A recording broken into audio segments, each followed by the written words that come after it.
Hi everybody, let's look at some words to use for writing ghost stories. We will use some words from The Canterville Ghost by Oscar Wilde.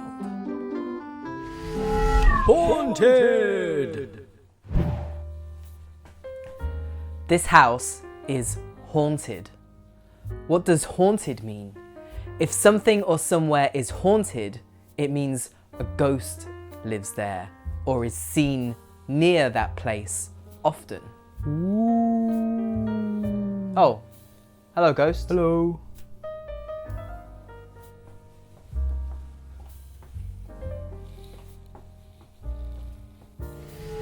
Strange.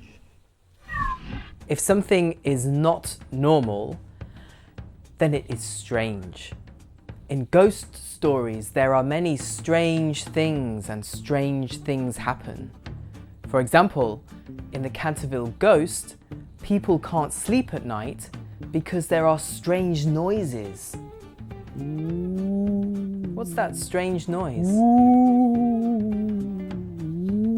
Oh, hello ghost. Hello.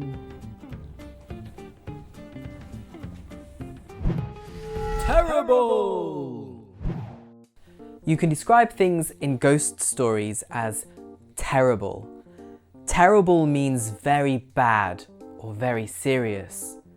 For example, in The Canterville Ghost, there is terrible weather, a terrible storm, terrible things happen, terrible twins, a terrible old man with a terrible laugh and a terrible smile, and a plan for terrible revenge. Oh no, that sounds terrible. Yeah, right?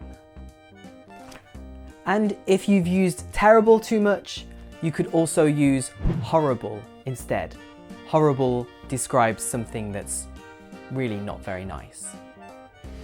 Terrified! If you are very, very scared, you can say that you are terrified.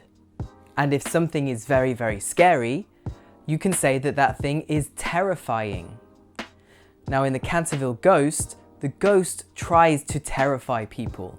The ghost tries to be terrifying, but it's really not. I am terrifying. No. No, you're not. Thunder and lightning!